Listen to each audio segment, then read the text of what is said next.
Hey, YouTube. Okay, so I know it's been a while. So sorry about that.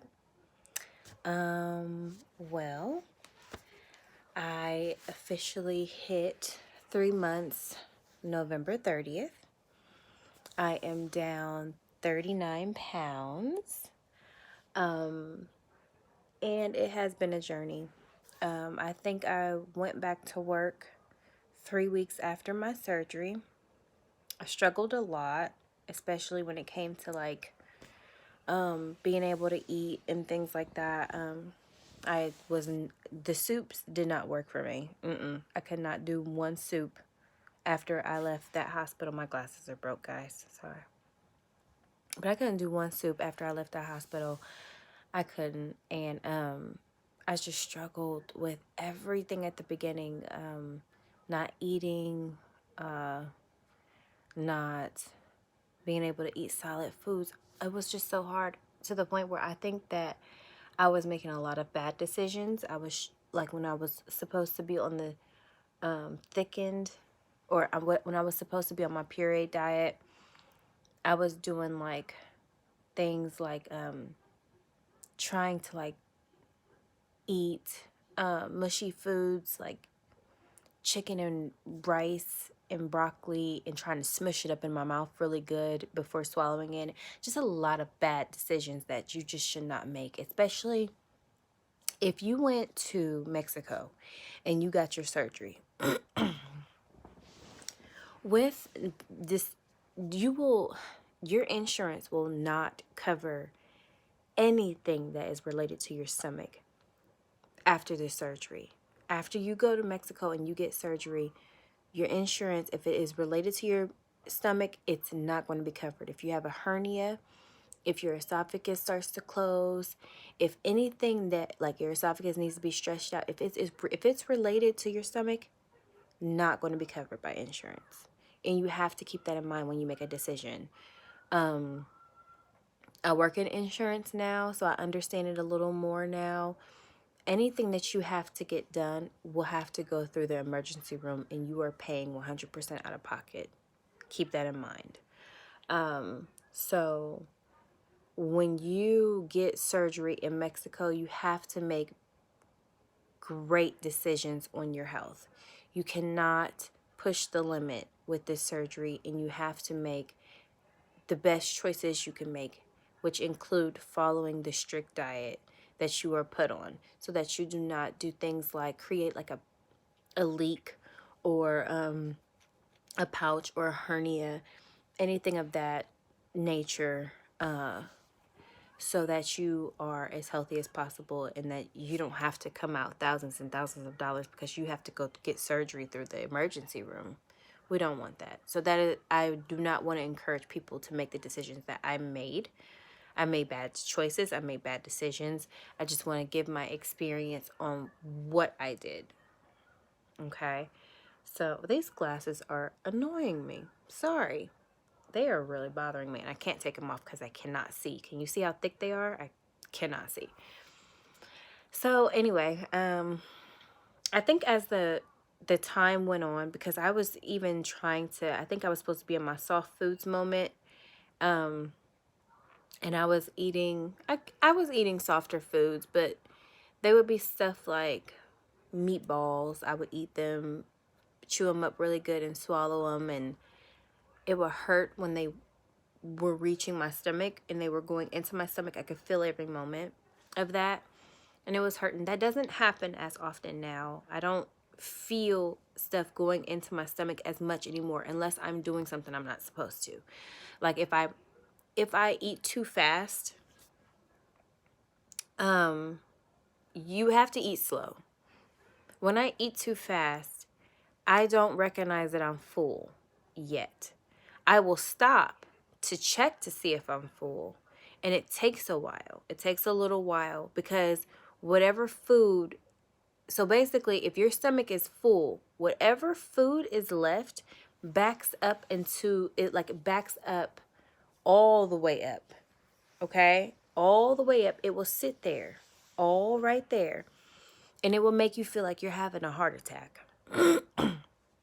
You can literally feel like someone's sitting on your chest because it's all right there. It's just sitting and it's waiting for room to be made in your stomach so that it can go down. You have a choice. When it gets all the way, if it's right here, not so much, but if it's backed up all the way to right here, you have a choice to either wait out that uncomfortable situation, which hurts like nobody's business, or you can go throw up whatever is left. You shouldn't have to make that choice. Those behaviors need to be controlled, and I think that's what support groups are for, and what going to the therapist is for. I have a huge problem with eating too fast. I don't do it on purpose. It's just when food is really good, I don't chew my food really well and I keep going. And I will stop after like 5 bites to see if I'm full. But sometimes you're full before your 5 bites. Sometimes you're full at 3, depending on how big your bites are. You just really have to be careful. Because when food forces itself into your stomach, because it has nowhere else to go, oh my gosh, it hurts so bad. It feels like you're being punched in the stomach. So if you can avoid, and every time you do, and every time it does that, it just stretches your stomach out a little bit more. And that's defeats the purpose of everything you worked so hard and to build. You worked so hard to pay for. So that's not what you're trying to achieve. And again, these are my experiences and I haven't made the best decisions. I think that my weight loss would have been a lot more if I did make better decisions. I think I make pretty decent decisions on eating breads and things like that. I know I eat a lot less bread now. Like I make choices like if I'm going out to a restaurant, out to eat, I will make the decision not to eat any breaded items. Or like Thanksgiving, I didn't have any bread for Thanksgiving. I didn't touch the bread. I don't if I it only time I touch bread, I think, is if I'm doing like a fast food situation and I have to go to like Wendy's or Burger King or something. Then I'll do bread, but then I only do like the burger. I ate smash burger the other day and I got it without the bun. You know what I mean? So I try to make those type of decisions. I eat a lot more vegetables these days. Not as much as I should. I really don't eat as much as I should. Okay? And, well, I don't eat as much as I used to. I feel like I eat as much as I should. I eat enough.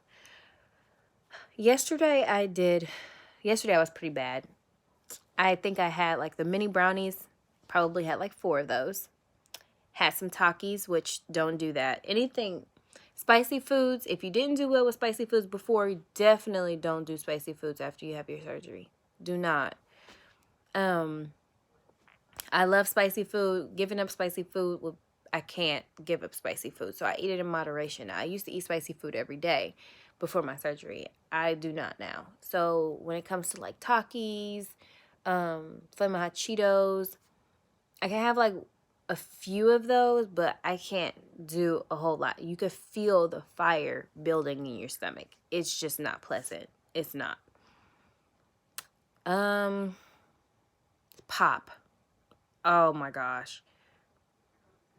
I don't recommend it. I haven't even tried alcohol because pop, no. I have tried to sip soda, pop, whatever you want to call it. Tried to sip it. I drink one. I'll drink one sip. I feel it going all the way down into my stomach. And it just sizzling. It feels like. It's really weird. And then I'll get nauseated. So I don't drink pop. I don't drink pop. I don't drink juice. I only drink water. Always, I'm a fish though. I've always loved water, so drinking water is not hard for me. I've always loved it, so that's not hard, and I think that helps a lot. I know that a lot of people have like a soda issue and things like that. That's not something I have an issue with. Um, there's just a lot. There's a lot that goes into this whole journey. I really gotta get in the gym. Haven't even been to the gym yet.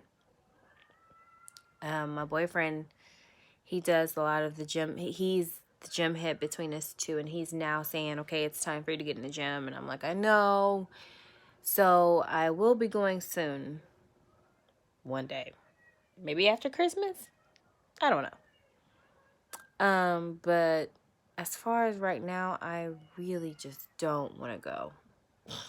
I really don't. I don't know where to fit in. I'm a nurse, so I do insurance nursing. I'm a pre-cert nurse, and then I also do like home care. I just don't know where to fit in. And then I have kids. I don't know where I could fit in working out, but I'm sure he'll figure out a way to put it in there somewhere. My goal is I'm 39 pounds down. I'm at 171 now. I think before my surgery, I was at like 220. My goal is to get to 140, 135, 140. With this surgery, you will not lose weight where you want to lose weight. The weight will come from everywhere. So don't think, if you're not going to the gym and you're not trying to like control the weight loss at all, it's going to come from where it's going to come from. So I used to have like this big butt, you know what I mean? Now I'm shaped like SpongeBob. It is what it is. You know, for the first time in my life, I have like absolutely no ass, which is interesting. That's never happened to me before. And so that's a little bit annoying. And I still have my stomach, obviously, you know, not as big as it was before, but still bothersome, you know, for me. Love handles and all. But I'm losing. Like, my face is smaller. I got my bat wings going, you know. I'm pretty excited about the bat wings, though. Like, the weight loss is crazy, you know.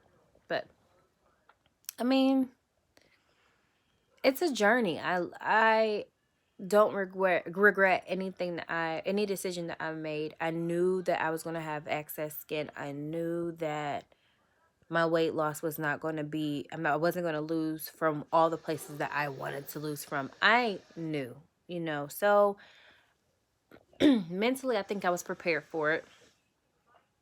Um, I get sad over not being able to eat the things that I want to eat, especially when I go out to eat, or on holidays. I get sad that I can't eat the stuff that everybody else is eating, but I'm only sad for a moment, and it's not a dramatic sad. It's just, oh, you know, sucks. But if you really want this, be proud of every moment of it. Be proud of every pound that's lost. Um, there are a lot of people that, you know, doubted me, thought I was crazy for going to Mexico and getting surgery. And I mean, now they're like, okay, maybe I'll go, you know? And I'm like, yeah, you think? And, you know, be lightweight. The people who funded or gave me my loan for me to be able to go to get the surgery in Mexico, and then they set everything up, they are really awesome. The group is really awesome. Like, right after my surgery, I think I was transitioning jobs conveniently right after my surgery. It was right before I went to get my surgery. I had lost a client in home care that was actually I was using that money to pay for my surgery. So, but I wasn't gonna let anything stop me. I took what I had, I did what I had to do, and you are able to make payments. My payments, I really don't care to tell you guys. I have no secrets, don't care. So with Be Lightweight, my payments are about $228 a month, I believe, until I pay it off. So in total, it was about $7,000 or so. I paid $228 a month to make the payments. When you first get to Mexico, you do